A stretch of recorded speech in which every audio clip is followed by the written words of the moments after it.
worm. The worm, like, in the sense of, like, World of Darkness, like, Black Spiral Dancers and all that stuff? No, worm as in I spelled word wrong. Oh, well. Anywho. And we're back. Episode 4. Yeah. And my God, the world has got into hell in a handbasket, hasn't We're it? coming to you from the center of no touch time. The center of stand 6 feet away from me, and please continue to do so when this is all over. Yeah. This is Bound by the Scene, again, with my co-host, Spirit Binder, and I am... That's me. And myself, which is Tentacle Bound. So today's topic of discussion will be the thing that kind of brought me and Spirit together as far as compatriots, Yeah. rope, rigging, tying, all the things and peoples and stuffs. And boy, does it have a long fucking history. Yeah, I get it, because a rope is long. We're starting already with puns. Yeah. Oh boy. I think that's just a fact. My brain stopped functioning at that point. I tuned it out. It is no longer in my thought process. So rope as we know it, as we enjoy it. What would you like to get out of the gate ahead of time, other than the fact that there's obviously a historical point with how rope was being used originally, how we've used it to do the wonderful thing of like drawing and quartering, torturing, all that fun stuff when we were trying to just kill each other. Right. I don't have too much I want to highlight when it comes to rope. I mean, I think it's been one of our biggest tools for a long time as a species. It's one of the first things we invented. And like we have so much technology based around stretch the thing out. Like we've got like our most popular musical instrument arguably of the 20th century was the electric guitar, and that's just like metal rope. The fact that we've made rope into significantly versatile things, we used it with pulleys to help us pull shit up that are all significantly heavier than we could ever do anything. It was used to we use it to rein in horses. We use it to fucking sail across the world. And even made something as simple as a whip with rope, which is an interesting tool in and of itself. Yeah. Who looked at leather and went like, I want to make an angry rope out of that? That's just a snake. It's just a snake. A snake is an angry rope. A snake is very angry rope. I think those are called danger noodles. Depends. Well, they're also called nope ropes. Yeah. A big old nope rope. We've transitioned all of it to using this thing as a very versatile tool in our life. And then we decided, how can I extract information from people in the most fucked up way possible? Insert feudal Japan. So a little bit of history on rope bondage for those that are not indoctrinated into the rigging lifestyle. It was used as a torture method to extract information. So one of our favorite ties that we do as a whole, where a lot of people that start off doing a lot of tying is the TK. Right. Well, if you look back into the Edo period, when they were torturing people, that was one of the first ties that would put you in. They'd have you kneel down on a wooden board that's pointed to several different points, and they would add more weight with giant cinder blocks or stone slabs. And the more you resisted, the more weight they added on. Right. And if you still, at this point, continued to not give them any information, they doused you in cold water, which natural fiber rope has this very interesting property that when you're actually wetting it, it constricts even more. So now you have to combat the lack of breathing, the not comfortable position of having your arms tied behind your back on top of weighted stone slabs, and kneeling on a fucking wooden board that looks like something you would I don't know, put against your walls to mitigate sound. Right. And they used it up until someone thought, hey, you know what would be great? If we can mix fucking with this. Mm-hmm. And then you get a bunch of artists that have drawn renditions of various people being bound, being either tortured and all of that, and then insert sexuality with that. Right. And then we've moved it into the European age where they were drawing and quartering people with people's wrists tied to forelimbs tied to a horse and see if we can rip them apart. Right. So I think it was interesting that we've used rope as a whole to do wondrous things and also do very inhumane things. Yeah. And then we just like, you know what? Let's just fuck with it. Right. And then now we're... The natural extent to everything is somebody will put their penis in it. Yeah, someone will attempt to put their penis in it. Mm-hmm. And now we are here in the 21st century. Right. And I really hope we are. Last time I checked, well, Look, I don't know if some weird time shit's happening right now. All I know is that in 9 months we're gonna have the quarantines as a generational group. Quarentennials. Yeah, that's the new one for the generation that's gonna be coming after all of this social isolation, right, and distancing, because people are fucking. Yeah, that ain't gonna stop anybody. People are always fucking. Yeah, even when they're not supposed to. Right. And procreation is a thing that comes about. It's kind of funny. Like, I use like Tinder and Bumble to try and find like models to tie on some of the time. And like a lot of the time when I explain what I'm trying to do, people are like, "That's not what I'm interested in." And like, okay, whatever. But like the actual apps themselves have been like hitting my notifications nonstop. I'm like, it's time to swipe. I'm like, homie, it is not. Homie, I'm trying to practice that social distancing. I do not need to see people right now. Mm-hmm. Did you not get the memo? And I think that's a precursor to how we've evolved into a species that a lot of everybody else requires a lot of social interaction, to the point where it's like there are people having mental breakdowns and we're not even 2 weeks into this. Yeah, I think that's just about normal for being human. We've always been like an extremely social species. Like these survival of the fittest people kind of annoy the shit out of me, because I'm like, listen, we only work as a species because of our capacity to hang out with each other. Like, yeah, don't get me wrong. Isolation is a thing that most introverts get, but at the same time, there's a lot of people that have claimed that they're introverts that are like, I can't deal with this right now because it's too much. It's almost like introversion is only 10% of the population. It's not like it's an actual maybe you just don't like people. personality trait. Yeah. Anyway. Yeah, no, I've found out that I'm still definitely an introvert. Mm-hmm. I will gladly socially isolate myself even after this is over and done with. But that comes with an interesting topic as far as like rope. Rope is connective. Right. Being a rigger, being a rope bottom, a rope top. Even if you want to get derogatory with it, a rope bunny. Was that derogatory? In some I capacity. thought it was just a term. It is a term, but it can be used derogatory only because it's to signify that the person just jumps from one top to the next, to the next, to the next, to the next without any social recourse. That's what the bunny aspect is for. Oh, okay. It can be used as a cute thing, like kind of cutesy, kind of pet playish, like you dress up as a bunny and I tie you. Very Japanese anime weeby shit. I had to remember that like jumping around between multiple people is thing bad. It can be. Now, if that's already been if that's what you do, if that's who you are and you've stated it before, cool, whatever. You do you, boo-boo. But if you just do it willy-nilly without any thought, any actual like mental capacity to like look after the other person afterwards, yeah, you're a piece of shit. Okay.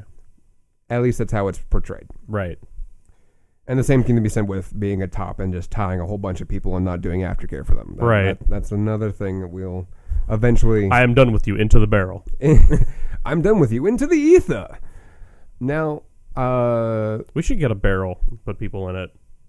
I can Do we want a wooden barrel like the one that you age whiskey in? Or do we want a metal one? I mean, the wooden barrel is probably the safer bet because you're going to put somebody in this and you're just going to hit the outside of it a lot.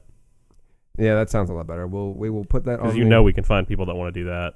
Oh, most definitely. There are people that want to be put into a suitcase. Anybody that wants to be put in a suitcase, just holler at me. I'm looking for someone that is of a very small stature so I can tie up in a suitcase, roll them into an event, open the suitcase, get them out of the suitcase, tie them up, suspend them, do really fucked up things put them back in the suitcase and just roll the fuck out. Yeah. I think that would be like one of the most odd scenes to do because you have somebody that's literally just you open suitcase, bring them out, tie them, do terrible things to, put back in suitcase and roll out. All right, you'd have to get them their badge already. Yeah, that's kind of how that was supposed to be like. Mm-hmm. I've thought about this scene for a while. It's a really weird one. It's like usually you pay for everything ahead of time. You in the bottom have already checked in and everything. All you do is just roll in. You go up to the stage when everything's bumping. You undo the fucking suitcase, pull out all of your rope, and then pull the bottom out. Tie them up, do all the terrible shit, put them back in, roll the fuck out, and then go back into the party with the bottom and act like nothing fucking happened. Right. I thought that was a great idea, and no one's done it with me. Right. Small violin. So with rope and its history, with being a rigger and its history, I think we do need to talk about how it kind of is still going on in Japan today. Okay. And because you experimented with that scene for a little while, didn't you? Yes. I went into two different types of scenes. There is the standard rope bars where it's just a dedicated, like, you go into this space, you drink, and you do ropey shit. Oh. So it's like an institution over there. Yes, it is actually a business. You will find most of those either in Osaka, in Tokyo. So if your time would have panned out, you could have made a living as a rigger over there. Yes and no. That depends on if I could have acquired citizenship, if I would have been able to open up a business, right, and done that. Right. So if you're working with somebody else, it's not going to be lucrative enough. If you were like, I am a rigger at this rope bar now, it wouldn't have been as lucrative. Okay. It can be. Now there I'm sure there's avenues, but you typically want to kind of work with the local, like, depending on what type of bondage you will be doing. I've also gone to probably, I think, the only functioning dungeon in Japan, which is hosted by Mistress Maya. Shout out to her if she ever listens to this. I love you. You're great. Have a good one. It was very interesting because it was very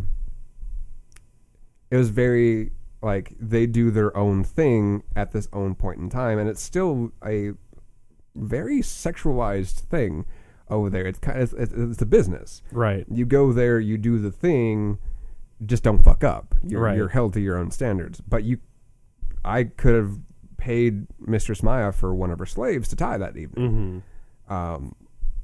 And that's just how it works. Now, in the rope bar that I'd been to previously, you were expected to bring your own models. Right. And that's how they're viewed, as they're your own models. These are people that you're going to tie because they're not going to provide anything for you. And that's so could you start like a rope modeling agency or something like that? Or a sub-modeling agency? I don't necessarily know. I know a lot of the riggers out there, like, I guess it'd be just alt art models. Close enough. Like, if you had, at that point, you can probably just keep it open. Like, hey, by the way, I'm looking to go to this rope bar and looking for someone to tie. Anybody interested? And throwing out that. I don't know if you could start an actual agency. And it's the way that they portray the people that walk in there getting tied. They're always models. And that comes from a line of thinking that they used to hold, which was, once the model's broken, take it to the hospital, go get yourself a new one. Right. Kind of that weird exchange, which is very, very. They've taken a while to get out of that. Yeah. And it's a very interesting thought process, because here in the West, rope is somewhat different.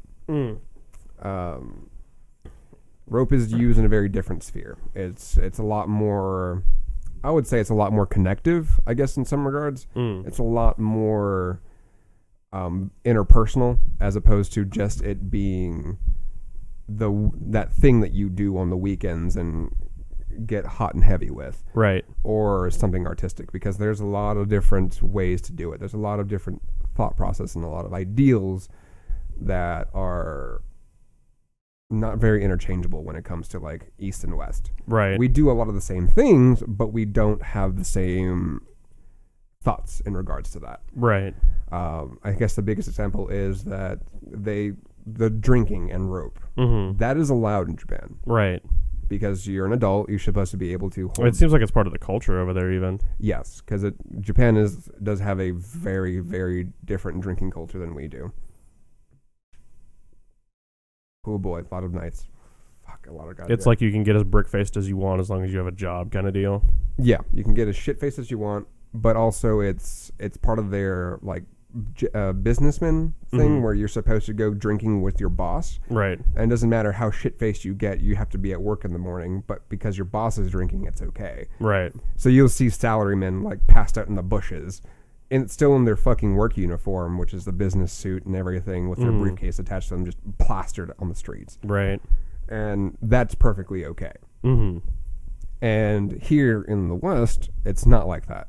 You drinking and playing are not mixed, right? Or at least they're not supposed to, depending on certain venues, certain coordinators of the events, and all that. Yeah, I know in Dallas, in Bondage Expo in Dallas specifically, they have a if you're drinking, you're not fucking. If you're fucking, you're not drinking rule. That is their rule, and that is to keep their asses safe, because the last thing you want is drunken debauchery that happens, and something can get misconstrued.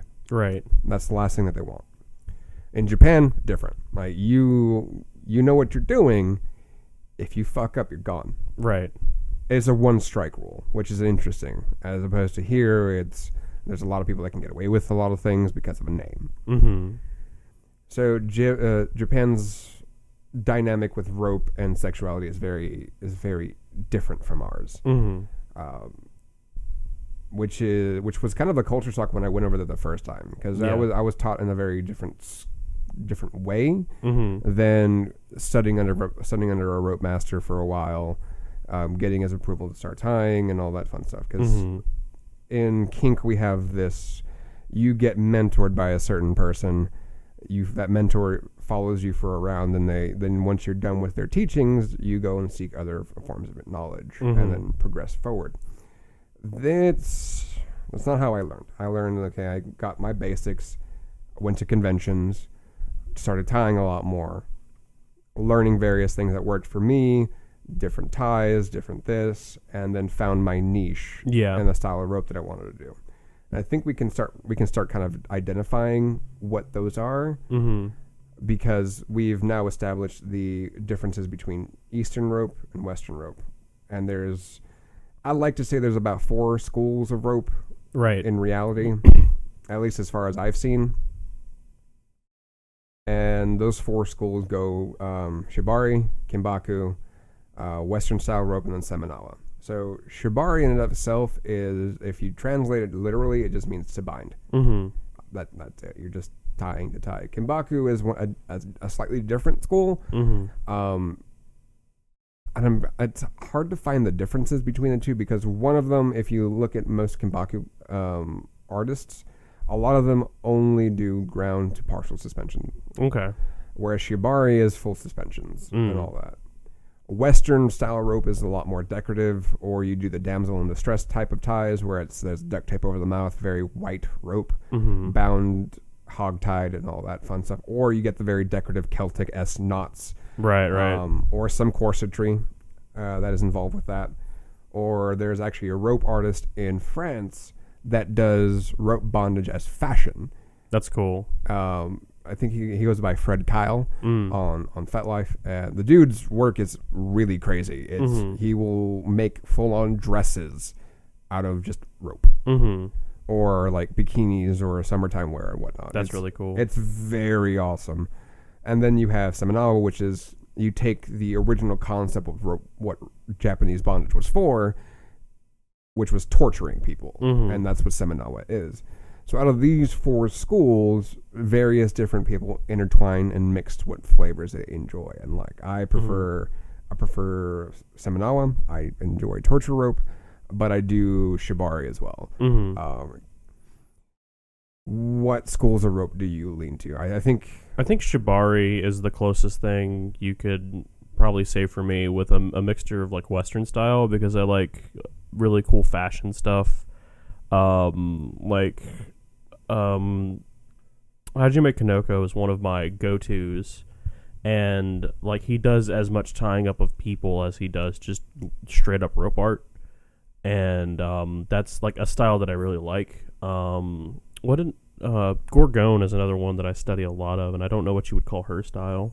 I believe she is both shibari and kambaku as well. Mm-hmm. Gorgone is probably one of the most iconic female riggers Mm-hmm. that I've personally have seen some of her stuff, and it's impressive. Mm-hmm. It really is. That there are several amounts of leagues between these individuals, and I believe at one point she used to be a go-between to one of the main rope masters out in Japan. I believe that, if I recall correctly. I know there's a couple, I can't remember the term, but they're basically go-between is the easiest one, but they're like representatives, Right. for that school of rope. Mm. And occasionally they'll work underneath the master. They'll do all the translations for their language. So I think if you were a native English speaker, you'd do the English to Japanese translations for the master. Mm-hmm. You would book the classes and all that, and you would just be accustomed to that lifestyle. Right. And that's the bridge in between for a lot of like Japanese rope masters, because some of them don't speak English Right. at all. And learning from these individuals is one of those things where you do need to take the time. You do need to already have your basics Mm-hmm. before you even consider it, because the way that Japanese teach is very different from the way that we teach in the West. Right. Whereas you'll have somebody sit down with you and walk you through the steps. They'll teach you some vernacular according to it. Whereas in Japan, it's like, you follow my lead. Right. Here's what you do it. Mm-hmm. So kind of how I teach occasionally, which it speaks volumes. Mm-hmm. Anywho, so we've broken down the 4 schools of rope, and I think a lot of it is like how rope is portrayed in kink. Uh-huh. Is one of the biggest ones. Like a lot of the times, it's kind of the gateway drug for most people. I know we spoke about this in short spurts in like the first episode, Mm-hmm. but I often find it as one of the easiest ones to kind of like gloss over the fact that it's actually a lot more dangerous than what we lead on. Yeah. Because you're using rope to constrict what happens if the person falls. They're not going to be able to catch themselves. They can knock themselves on the head. You tie it wrong, people are going to have nerve damage and shit. Exactly. What would you say your reason for jumping into the rope sphere was? I'd always thought rope was pretty cool. I use rope a lot as like a problem solving thing, aside from just like art or a sexual thing. And like my dad's side of the family is like all Navy among the men. So like I've been like, rope is a tool to solve this problem has always been a part of like the thing, the experience of my life. So I had that background, and I had an opportunity to learn it, and I was like, well, I'm already into kinky shit, may as well like learn a little bit more. And then like if you look around like my place, you can see that I use rope as much as a problem solving mechanism as I do like something for play. So I think it's just good to have another tool to like interface with everything with, because like whenever I go somewhere, things that I always want on me is I want my phone, I want a knife, and I want some rope, because with those I can solve just about any problem, preferably a big stick too.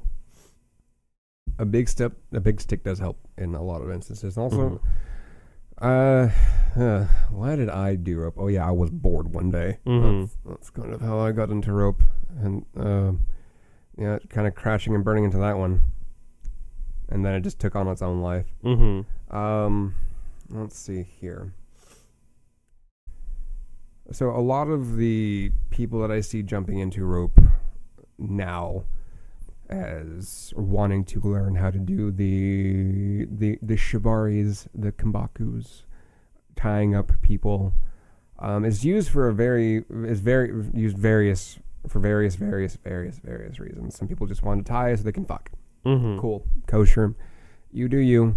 Some people want to tie and be artistic. Cool, perfect. Some people tie just to have another thing on their damn belt.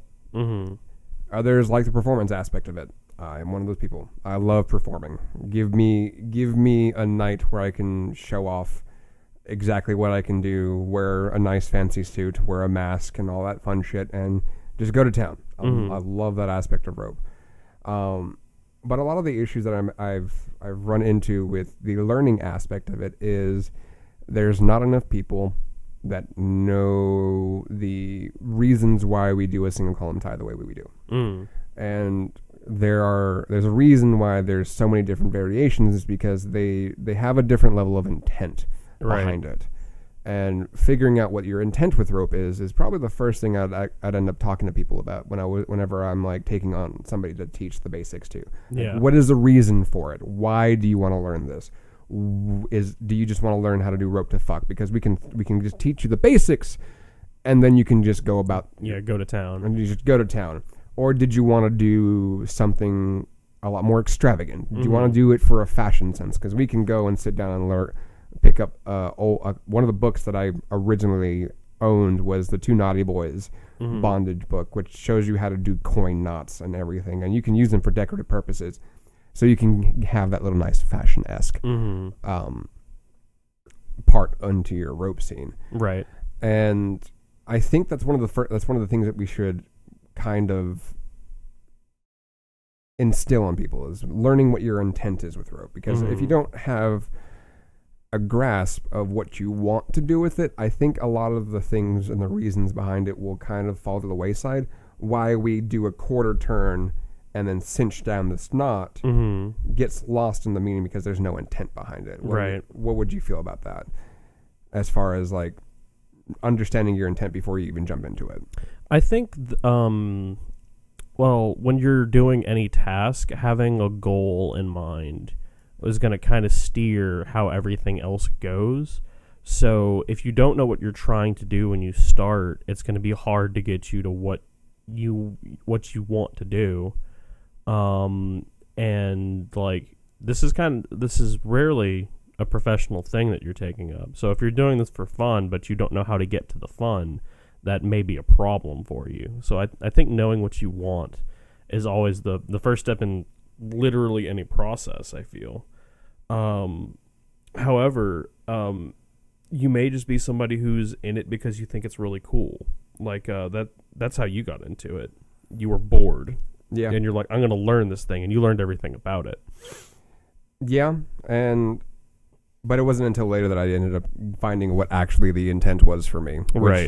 Which is like, okay, I learned all the things and I know a little bit more about the history. What do?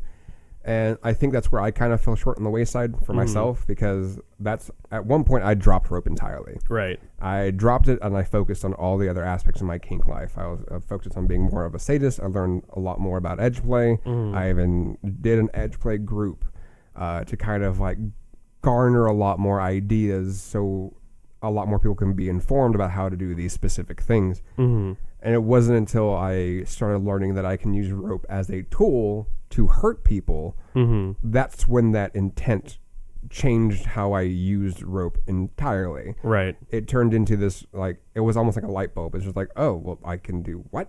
You mean I can hurt people? And just use it as an extension of my body? Right. Well, shit. That changed everything for me. And honestly, I think it's great that a lot of new people are learning rope. I just wish there was a lot more understanding. Like, by the way, here's the amount of information that you may want to take into consideration. Right. Because that wasn't shared with me. Right. I don't know why I didn't realize it. Of all things, that just never clicked that I could do that. Because I think it was a lot of the time, a lot of the reasons because I saw rope as just this pretty thing that you could do. I like the artistic aspect of it, but it wasn't what caught my eye or caught my ire in the sense. It was just that pretty thing that people did. Right. And I want people to get that giant pamphlet and just go, okay, I can do sexual sadism by strapping somebody down this way and attaching a fuck machine to them and they can't do a fucking thing. Like that's where I want to go. That's my goal. Right. As opposed to just walking in blind like myself, like, oh, that's cool, but then you kind of get bored of it and you drop it, and then it becomes a toy in your toy bag that you never take out anymore because it's just kind of there. And I think with this social distancing thing that we're all practicing, that all of the classes are now online. You can now argue that it's a little bit better to learn online than it is to be in person to person. And I think that forces people Please don't go be person to person right now. Please don't, like, unless you're locked indoors with this person, don't do it. I would like to be able to say I can go to a kink event and just not go. Right. As opposed to I am now no longer allowed to do kink events because of a widespread pandemic, because people are not adhering to the social isolation. And so this is the fun thing that I wanted to talk about, is the fact that for a point in time, the idea of learning rope online was this big no-no. You don't go to YouTube. You don't go to an online class. You want to be there in person, face-to-face, so you can ask questions. And now you can go on FetLife and you can go subscribe to someone's event where they're just going to sit down and go over a lot of the terminologies that are involved and explaining what the intent with Japanese-centric rope is. Right. I think that's crazy. I think it's an interesting change and turn of point to now sit down and go, okay, well, I can learn rope this entire week from some of my favorite masters at a fraction of the cost. Yeah. Because it's all online. Because sometimes these classes go all the way up to the $300 for an entire weekend, and oh boy, are they intense. Yeah, that's kind of the experience I want to have, but I don't have that kind of money right now. Yeah, they're great, and intensives are something else, but they're very taxing, and I do mean very taxing. There's nothing like waking up at 8 o'clock in the morning, tying until about 8 o'clock in the evening with an hour lunch, going home, attempting to practice all this, and then waking up and doing it again the next day, and then doing it again the next day. Right. It is very taxing. And then depending on where you're learning it, sometimes having a play party that evening, when you're already going through a burnout as a top, and the bottom is also very burnt out by the second day. It's something else, but I think they're very good ways to do this. Yeah. Because that's one of the biggest things that I tend to get a lot of momentum with stuff like that. Like when I was stage managing, I could stage manage for as long as I was not eating. I could be doing that job. Yeah. Well, at least with this one, it's kind of preferred that you do eat, because not. Oh yeah, you don't want to pass out. Yeah, and again, a lot of these ties are a lot strenuous. I think one of the ones that I did was a specific. It was just nothing but torture rope all weekend, learning Hojo Jitsu and rope and all that, combining different ties. Those were good days. Those were good days. But now we need to sit down and go over what type of online stuff can we get into today. I know that they're doing a lot of different online kink stuff as well, but the online rope stuff is probably the most interesting out of all of them, because rope, obvious for lack lack of imagination you need other people for, technically. Unless you want to tie pillow chan or chair chan, it's one of those things. Like, it's difficult to teach somebody online than in person, but I like the shift. I like the paradigm shift that's been going on with it. Because I need stuff to do. I'm running out of my video game backlog. Right. I'm not. Well, you have Steam, so I just have a PlayStation. Right. So much Doom Eternal. So much Doom Eternal. What other stuff in rope interests you? I like, I think I could probably say I primarily learned it for the social aspect, that it would be a new way to connect with people that like really want to be tied, and that mixed with the art form became a really, really fun thing for me. I think around the time I started learning rope was also the same time I started like DJing for kink parties, which is a thing that I love doing and have not been able to do a whole bunch of. But yeah, I like it's really collaboration. It's really getting to deal with people, because it's always been hard for me to like meet new people outside of the context of friends. So I tend to leap from friend circle to friend circle to friend circle unless I'm like, that one, I need them for a thing. And rope is just something that allows me to basically interact with those people with a kind of mission or pretense, other than just like, hey, you like bread? Like, so that's why I adopted it at first. And then after that, I found out you can kind of find out what the other person is like and really emphasize something and create a kind of image that they really enjoy and people like them can really enjoy. And that was really cool for me. That's a fun way to do things. I believe you're referencing the con that we went to. That's one of the things, yeah. That was a good time. That was definitely a good time. I can talk all day about rope because that's what I've been doing for the past 6 years. Right. I think what we should discuss is on this is a little bit more of the way to get into it, like what you need to purchase, where you would need to go. Well, right now, don't go anywhere. But what you would, where you need to go, home. Stay home, por favor. Now, getting into rope as a bottom is a little bit easier than as a top. As a top, there's a lot of things that you do need to learn, like what your preference is on the type of rope you'll be using. A lot of people will there's a kind of this weird like argument of synthetic rope versus natural fiber rope. We're not going to get into that. I think personally it's a matter of aesthetic. It's a matter of what this is supposed to look like for me, as opposed to whoever else is going to talk about it, because I like the way natural fiber rope looks and feels and what it does for if I'm taking photos or for what the bottom is enjoying. So the different types of rope that you'll be looking into are your synthetics. So you got your nylons. You have the Japanese silk bondage rope that you get at Hustler, which is just cotton rope. Or there's this weird synthetic mixture that's supposed to mimic natural fiber rope. I think it's called like polyp or something like that. It's a weird. It's a weird fucking rope. I have to actually do some research again on that one, but that just started coming around. And then you have your natural fiber rope, which is your jute, your hemp, your linen. Surprisingly enough, linen is a very, very interesting, durable rope.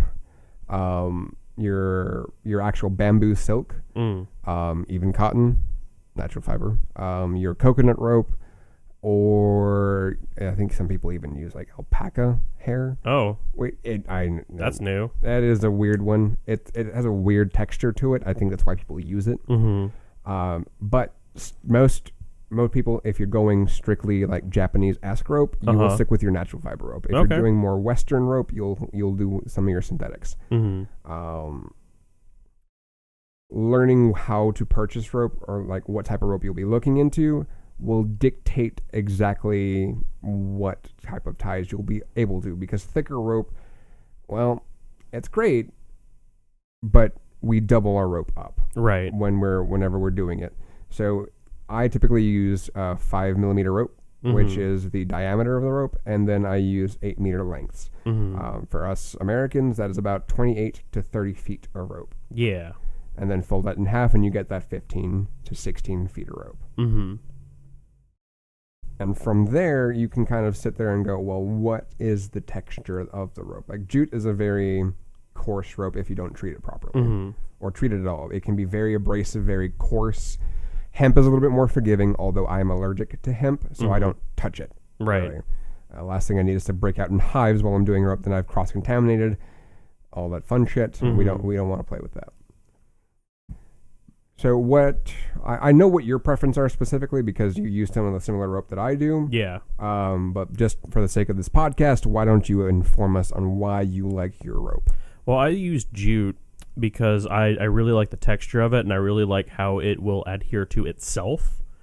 And I like that when you make complicated knots with it, they're not fucking going anywhere.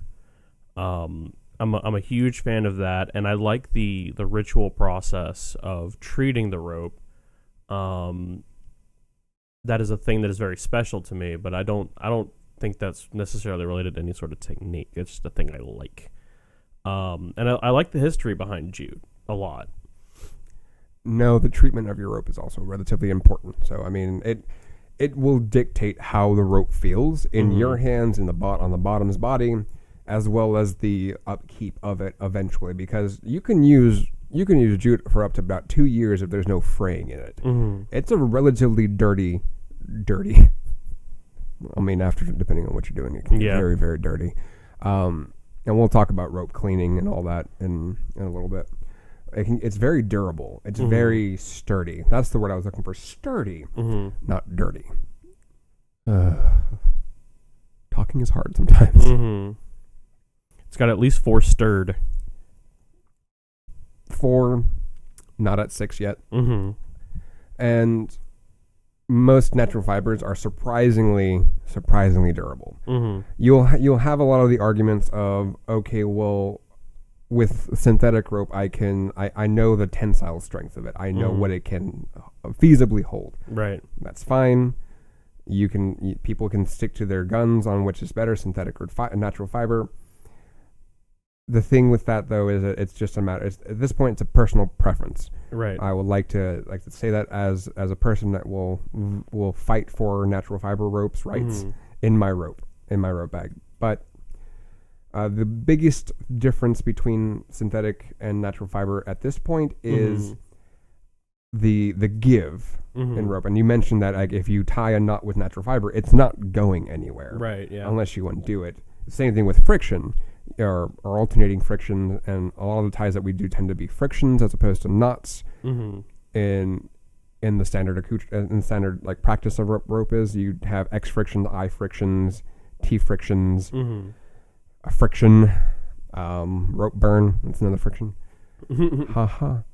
But synthetic rope has give to it. If you grab a piece of nylon rope and actually like tie it to a suspension point and actually like bounce up and down on it, there's a stretch in it. So that will. So if you're going to be using natural fiber, a synthetic rope, understand that your rope has give to it. Yeah. And some of the friction that is supposed to be used with natural fiber rope won't be there because it's not going to grab onto itself very well because it's very slick. That's another thing to learn. Now, with keeping your rope clean, typically what I prefer is I prefer baking it to get all of the particulates out. If it's sweat, that's fine. I have a specific way of practice. I have a specific practice that if blood or like sexual fluids get on it, it's now that person's rope. Yeah. Personally. Yeah, I'm with that. Mainly because it's a hygienic thing. Yeah. Like, I can tell people how to clean their rope with that stuff in it, but blood is once it soaks into a natural fiber rope, it fucking soaks. Yeah. And baking it at 275 degrees is not really going to do anything for you. So it'll just make it further into the rope. Exactly.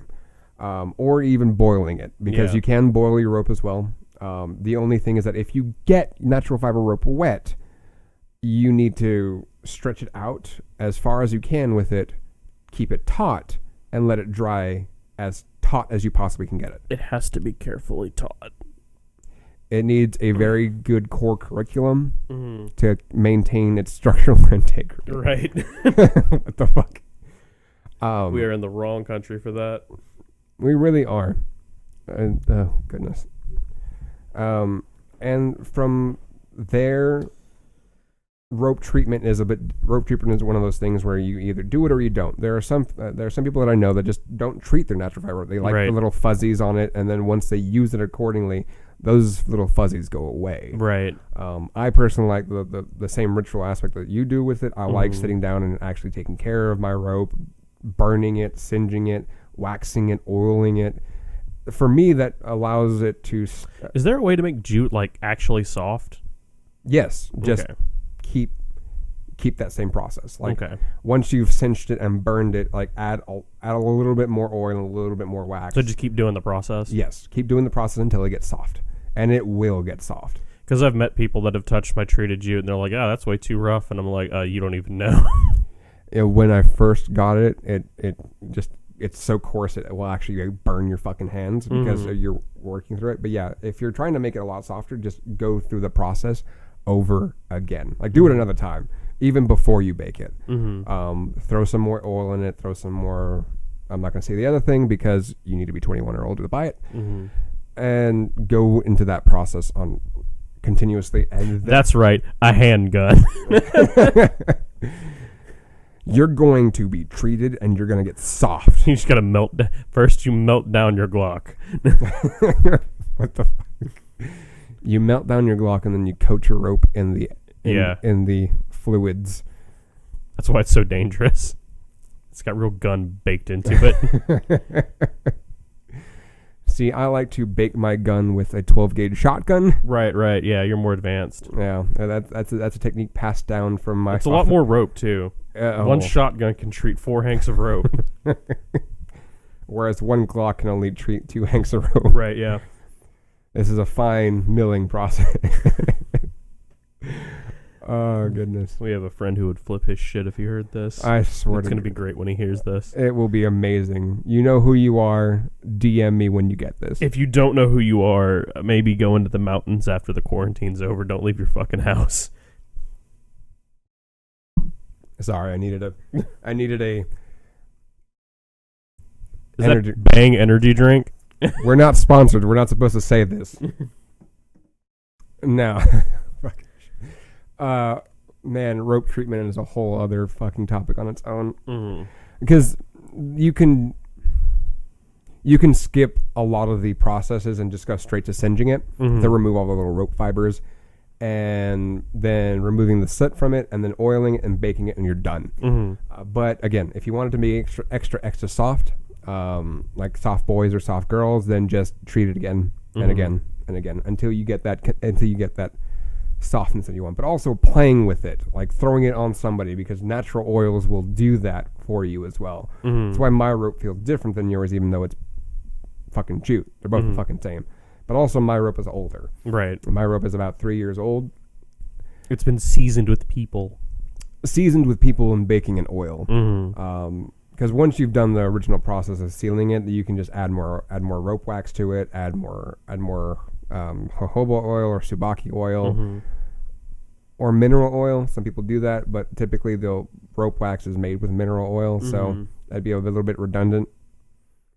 And then going from there, another thing to realize is that as you're doing this process, this will take time. So if you want to do this process, get a torch. A acetylene torch or just one of the chef torches. That will help your process a lot faster. Or you can be like me for a good while, which is using a fucking Bic lighter every inch of the way.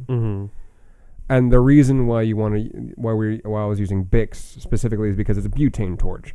If you use a Zippo, you're going to get extra soot burned into the actual rope, and it's going to leave a weird smell. Hemp Hemp is a bit different. As someone that doesn't touch it or can't touch it, there are similar processes with processing it. Mm-hmm. So adhere to the same ones. Whichever process you find is best for you, stick with it.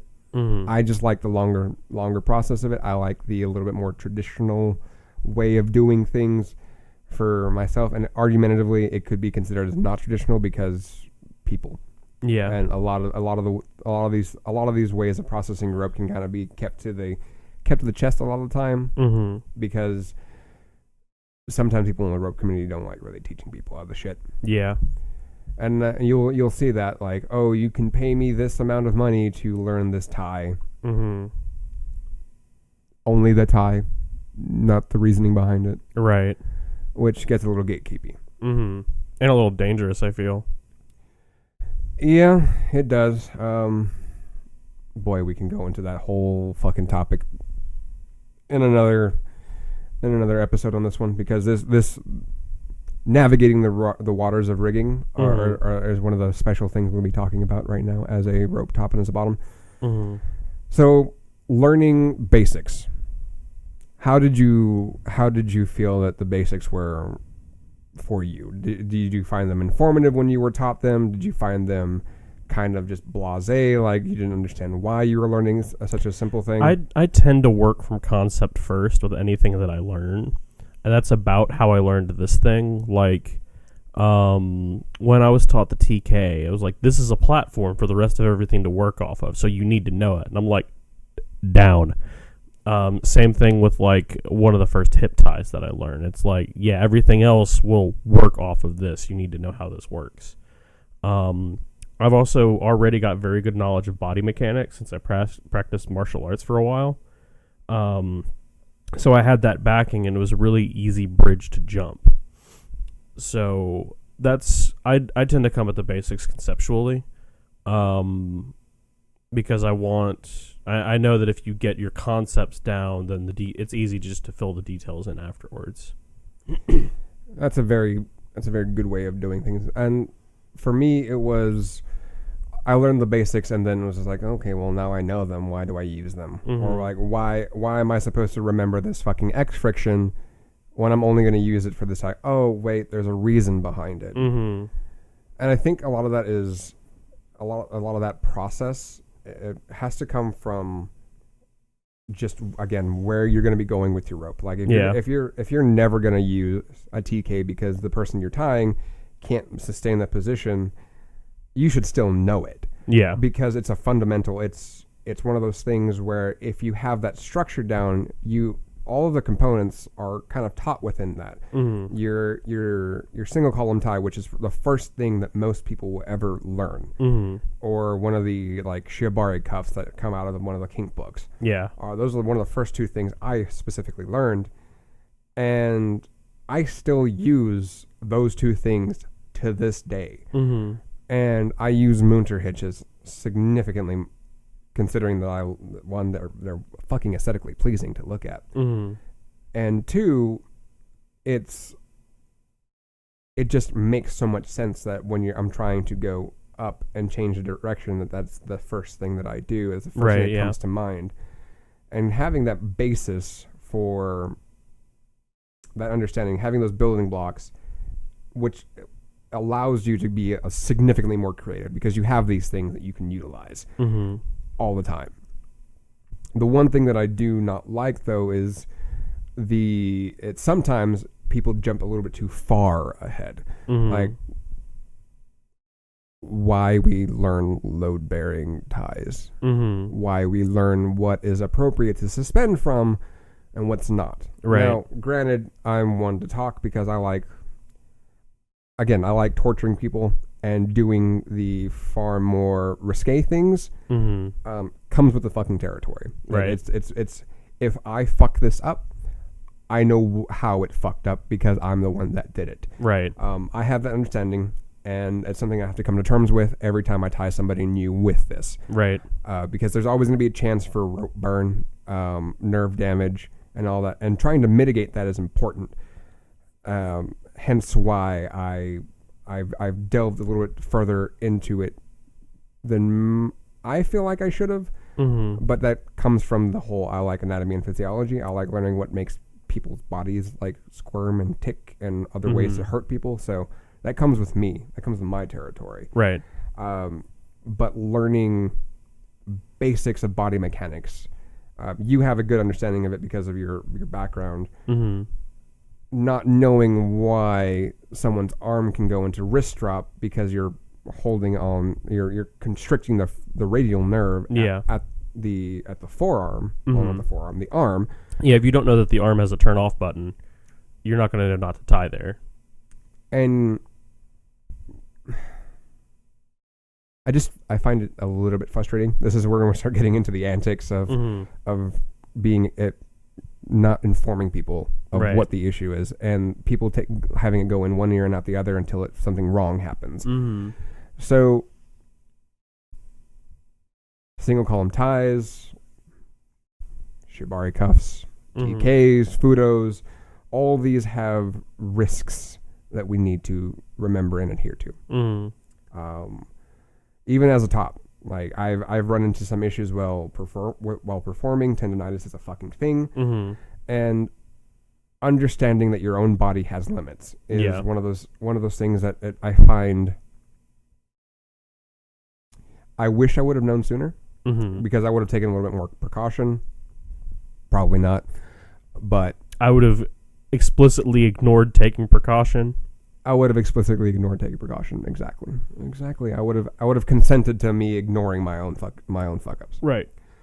What would you say to a bottom that's getting into it?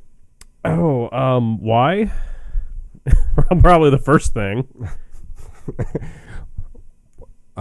None of this. Why are you doing this? What do you want? How do you think you might get hurt from this is a good place to start. Like, what is your understanding of the risks? And, like, have them answer specifically. Because if you can't answer specifically, like, this part of my body may do this. My leg may go numb. I may get a rash. If they don't know any of the specifics, they're really not informed enough. If they're just like, oh, I might get hurt, but I'm not worried about it. It's like, you need to talk to that person. Maybe inform them what the actual risks are. Good old learning that your body can do things that you didn't know that they can do. Yeah, no, that's a good starting point. My personal question is, what about this interests you? Why now all of a sudden is this a thing? Because understanding what makes it gives you the tingles is kind of important. Like, if this is going to be something that you can get yourself off to, cool. Well, you can focus on that. Not me personally, because I like my rope a lot more than I like people, so I'm not going to dirty my fucking rope. Right. Or do you just want to have this experience? Because there are other people that are probably a lot more suited for it than I am. At least that's how I keep myself in check, because I've done the merry-go-round top thing, and boy, does it fucking suck.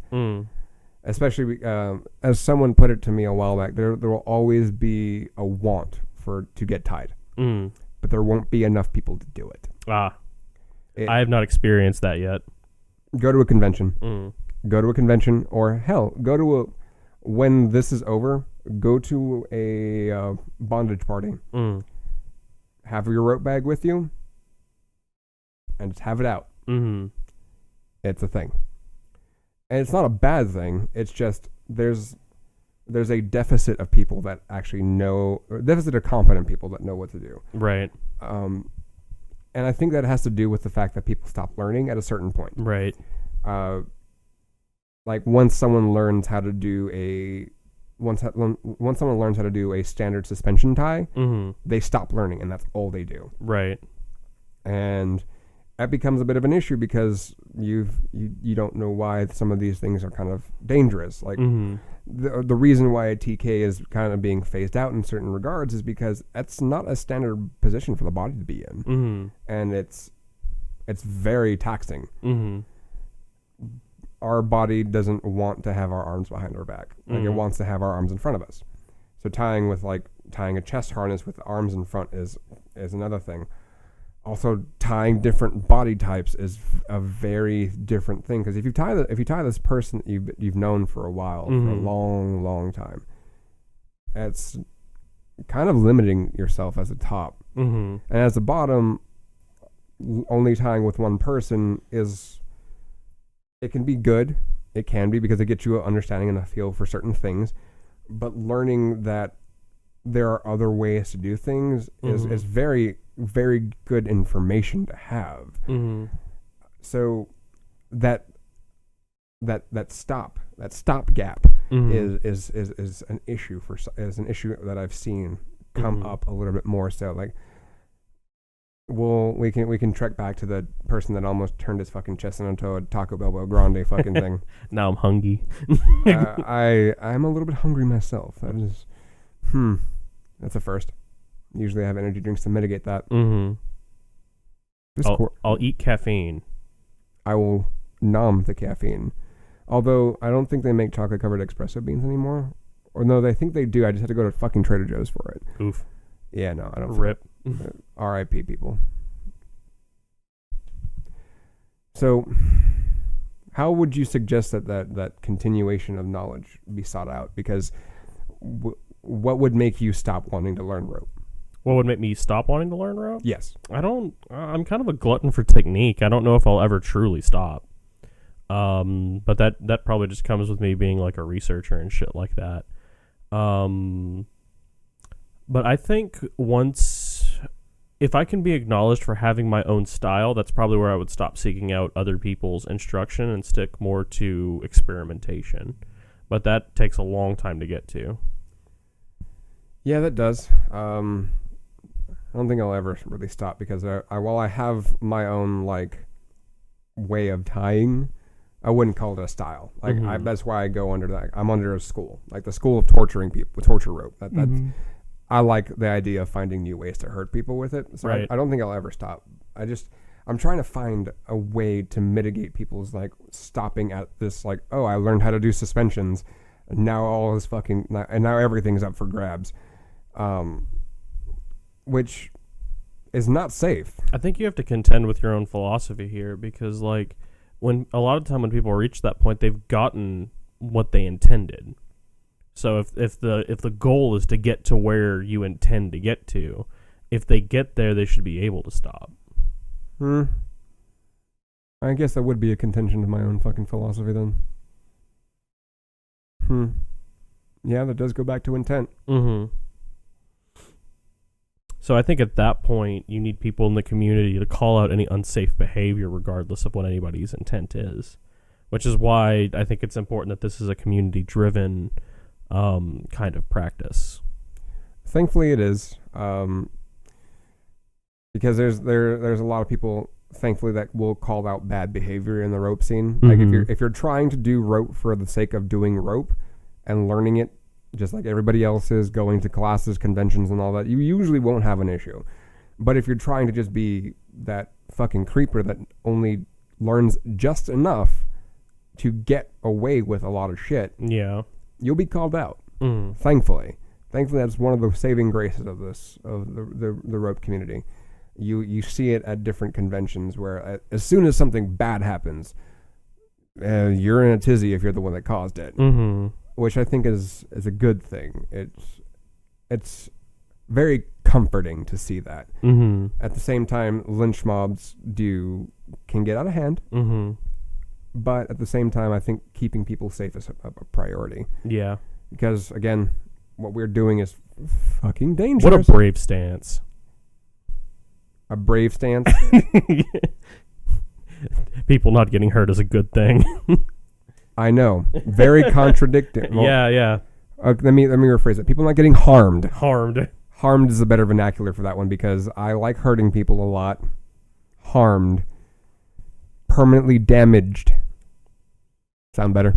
Yeah, you're the one. You're the one that wants to talk vernacular. It's up to you. This is supposed to be a discussion. No. No. We don't want people to get harmed. Hurt, sure. Harmed, no.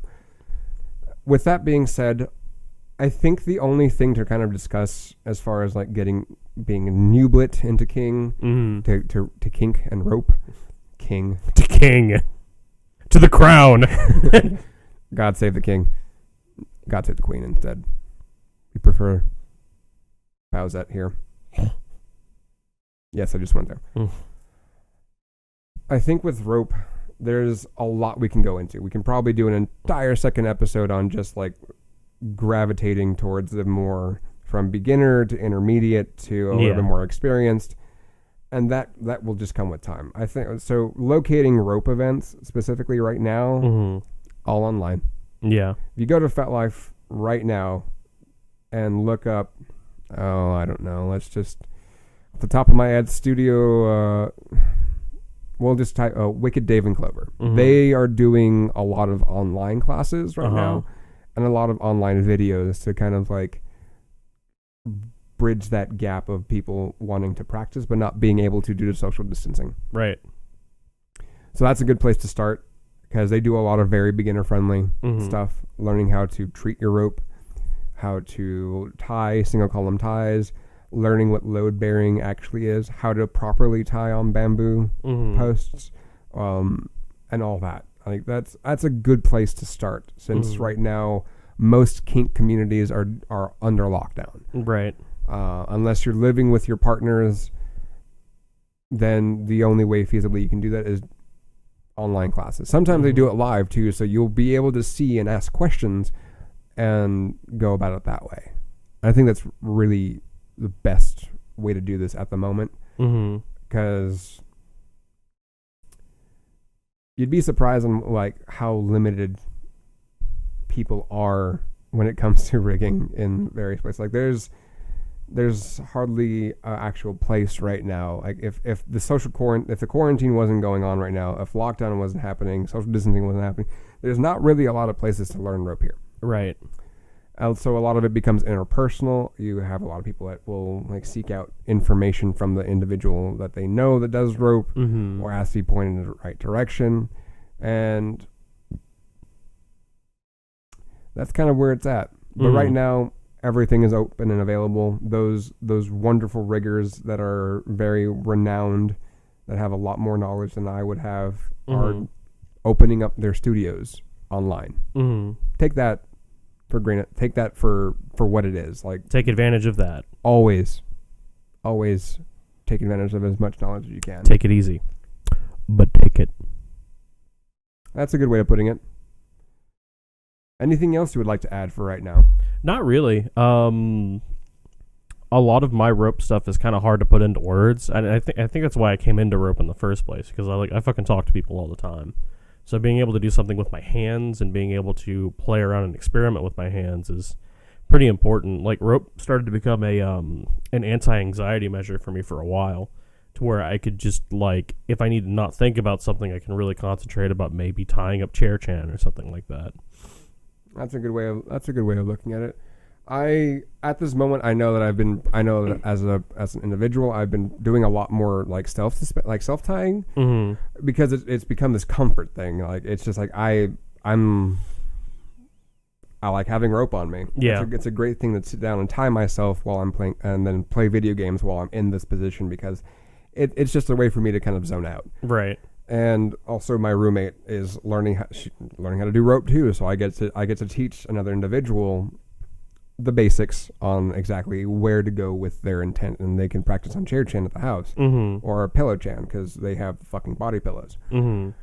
So it becomes this nice little escapism at the moment, because that's what all of us need right now, especially you extroverts over there that are going batshit fucking crazy. Yeah, take advantage of Discord, y'all. That's like, I know I'm extroverted. Discord is where I like to be. There are a lot of people in your shoes. Like, by all means, do the online chats. See what other, like, there's like I said earlier before we started recording, there's a friend of mine right now that's learning how to make rope himself. Right. That could go a lot of different places. He could be making his own rope. He can probably sell it eventually. Like, these are things that you can do with your amount of time right now. Right. Especially especially now. Mm-hmm. If you're like me that doesn't have a backlog of video games on Steam and you get tired of it, just pick up the skill. Mm-hmm. Learn how to do that single column tie. Finally have an excuse for it.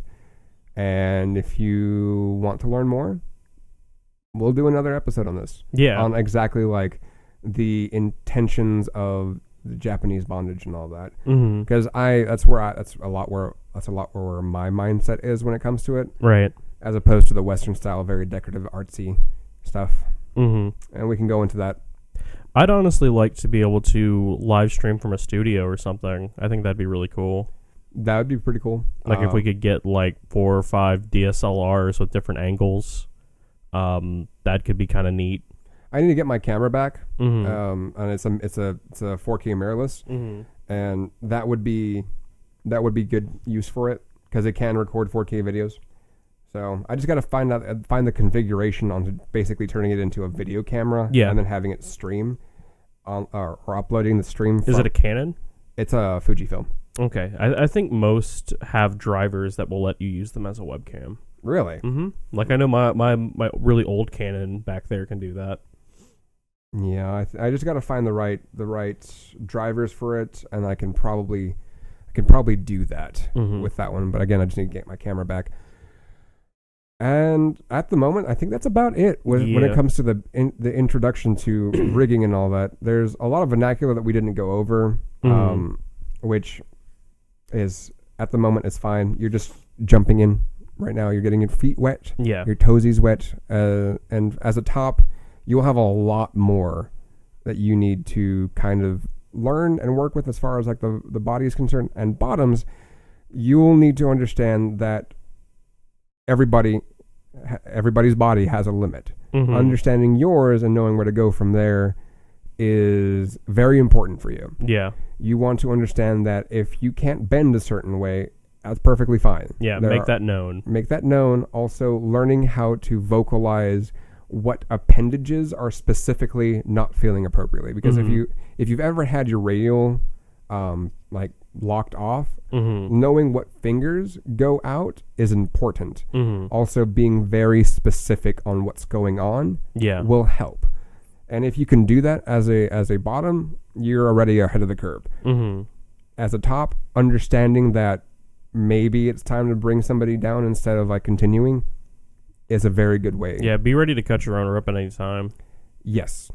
That is a very, very good way to end off. Understanding that your bottom is more important than your rope.